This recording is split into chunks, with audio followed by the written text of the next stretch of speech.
Hey everyone, welcome to RedMen TV. So, look, I've come to realise that because of the way things have worked out in recent months, I don't often get to sit on this channel on my own anymore and speak to people. And I've also seen a number of people in comments in recent weeks and months saying like, oh, where's Paul? What are you doing? Why are you not there? And one of the chief that I saw amongst that was people saying, oh, you're not doing it anymore because Liverpool are rubbish and you don't want to go and do the channel anymore. Let me first and foremost say that I wish that had been the case at times. Definitely been final words and podcasts and stuff where I really would have been nice if I could have just stayed in bed, but no, it definitely isn't that. I do want to explain that in a bit more detail, and people who are regular viewers to Maych TV, which is my personal YouTube channel, might have heard some of this stuff, but I'll come to that in due course. But obviously we're heading towards the 16th year of RedMen TV on YouTube. My plan when we hit the 15th year anniversary was to do loads and loads and loads of stuff that really sort of celebrates it. And Liverpool won the league, which became a celebration in and of itself, but it became so all-encompassing. So we did a few things. So obviously we updated the logo. You'll have noticed, hopefully you'll have noticed the change we did to that at the back end of last season. We had a very short run on a shirt, which is a whole other side story. Hopefully more on that to come in the coming months as well. But really, all of these huge sort of like larger-than-life plans that I'd hoped to be able to get underway kind of ended up being shelved for a variety of reasons. So what I want to do is engage with you guys. We've got basically half a year left of the 15th anniversary year. So I'm canvassing first and foremost you guys for some thoughts and opinions on what you think we could do to mark it. So the 10th year anniversary, we released a range of merchandise around that. We haven't really done that. Is there any interest in that? Please, do let us know in the comments. But what I'm kind of thinking of is, what can we do outside of the studio? How can we do something that's fun and interesting and engaging? And, it's the kind of thing that a YouTube audience is interested in, or we'll work on socials. I have ideas, but I'm interested to see whether any of them stack up alongside things that you guys might suggest in the comments, because long-term RedMen viewers will know that this isn't what RedMen TV always was. It very much started life as a magazine show. It started as an homage to fantasy football and Soccer AM aimed at Liverpool fans. And look, naturally things have moved away. We have professionalized over the years. We've absolutely, gone up levels in terms of production quality and obviously the staffing and the brilliant level of human beings that come in on a day-to-day basis. And I'm so pleased to be able to pay them, which we couldn't do in those early days. And we've created jobs and opportunities and work experience things for a whole generation of people. Very, very cool. But in some regards, we have lost some of the fun along the way. Professionalism has required us to be able to tick boxes, and the days of us sitting around in daft wigs doing impressions of footballers is long since gone.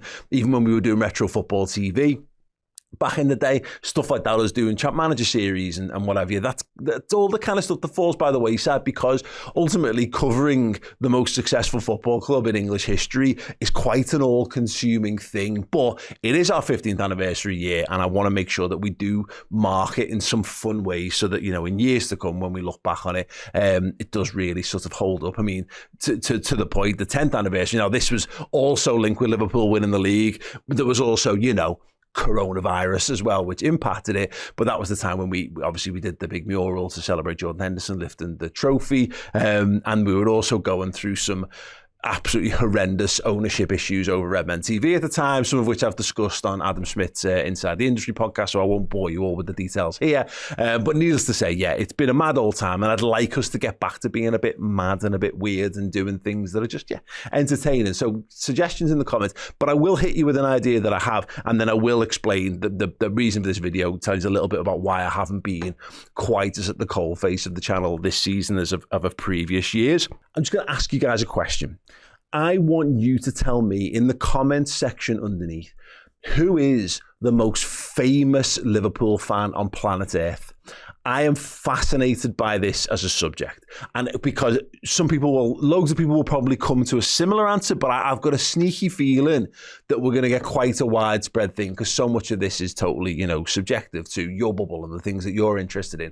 But that's important to me too, because I don't want to, let's say, for example, track down the one most famous fan, because I think there are famous Liverpool fans in a variety of disciplines. I want to track down all of them, the most famous fans that support Liverpool Football Club on earth in all kinds of disciplines. So if you want to go in a bit more depth and detail, let's break it down. Who is the most famous movie star that supports Liverpool? Who is the most famous television star, whether it's, real or acting? Let us know. Who is the most famous wrestler who is a Liverpool fan? Who are the most famous musicians who are Liverpool fans?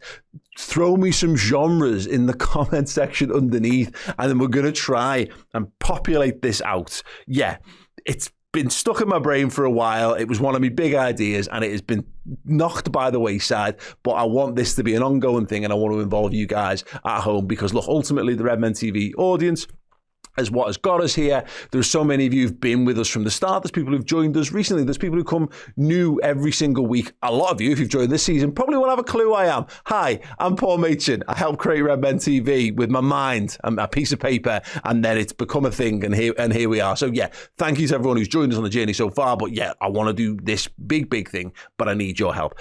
So the reason ultimately as well for this video and the explainer for how I managed to get here, it has been a busy old year. It's been a busy old couple of years.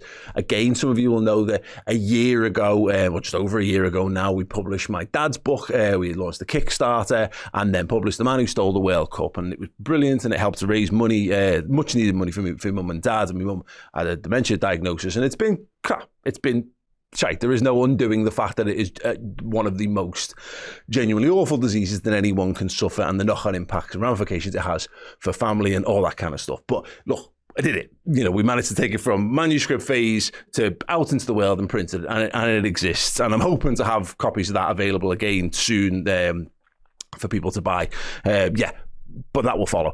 Anyway, in doing all of this, so much feelings and memories and all kind were stirred up. And what I realised is that RedMen TV was one of the things that I wanted to get up and running. There are a whole list of other things that I wanted to really test myself with and try out. And so what I have been spending my time doing, basically for 2 years now, including my dad's, is becoming an independent book publisher.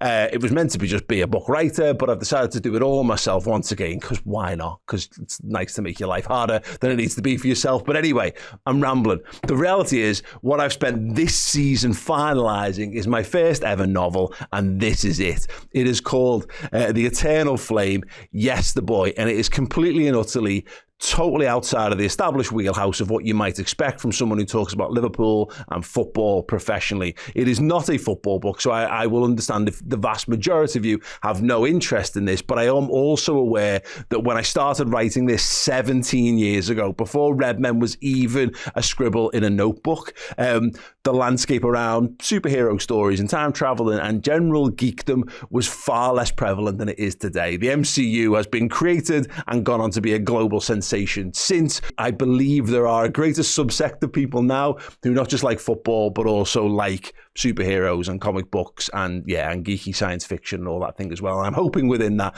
there is a subsect within of people who love Liverpool Football Club and love, so the inspirations behind this, if you liked Buffy the Vampire Slayer, or you loved Smallville, and you liked Captain America, the First Avenger, and loads of those sort of teen dramas and World War II epics, then I've got you covered with this one. It is a book about a young boy who mysteriously finds himself trading lives with a World War II super soldier and can't figure out why, and part of it is about that. There are also a number of branching stories as well. There is a young girl who finds herself in the present day pulled into an 80-year-old conspiracy to find the power behind the Eternal Flame and use it for nefarious reasons, and there is loads more besides as well. There is ultimately an epic battle involving, let's just say, a very, very famous German tank. Anyway, if you're remotely interested in this thing, and I'm appreciative, very appreciative of people just like football and people just like Liverpool and people just like sport.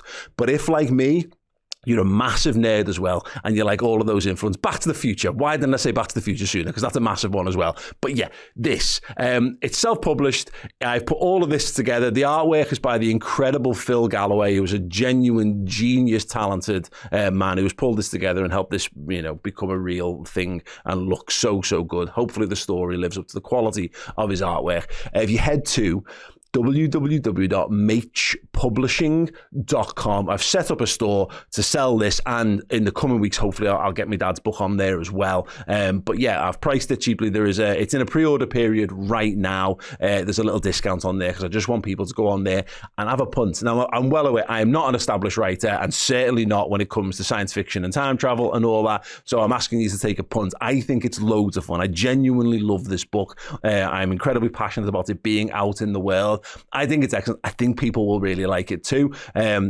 So yeah, maybe you want to wait until more people review it, fine. But if you are an early adopter and you want to take a gamble on new, exciting stories that pay homage to so many of the great stories that we grew up on, The Eternal Flame, Yester-Boy, yeah, Maych.publishing.com. For more info on it, there is more of an explainer video over on Maych TV, my YouTube channel, and there is an article on my Substack, which is maichpublishing.substack.com. But yeah, this is it. So yeah, look, a variety of things, and a bit of a Trojan horse, but fine. Look, there was a day when it was literally just me on this channel once upon a time, and I'm aware that people do just come here for the Liverpool stuff. Fewer and fewer people care whether I'm on the channel or not, but hopefully a few of you do, and a few of you are interested in this because yeah, it is 17 years in the making. I'm incredibly proud of it. I am as proud of this as I am of the existence of RedMen TV. So yeah, please do go and check it out if you're remotely interested in that sort of thing. And yes, more to come from RedMen. There's some big exciting announcements on the horizon. There is an app coming. There'll be more details on that when we've got it for you, hopefully in the coming months. That will be huge when that comes. And yeah, I want to get back to making some more of the fun, daft, silly, engaging content. Give me suggestions, and yeah, let me know as many of the most famous Liverpool fans as possible in the comments section underneath. Right, cool. Oh, don't do this very often, do we? So thank you so much for tuning in and putting up with me. I'm not done with RedMen by a long shot, but I am looking to just do loads of different things and really sort of stretch myself in the coming years. So if you want to be part of that journey, then there you go. This is your invitation to come and be a part of it. Thank you so much for listening, for watching. You guys are the absolute business. RedMen TV would not be here without you, and I would not be here without RedMen TV. So I wouldn't be here without you. Thank you so much.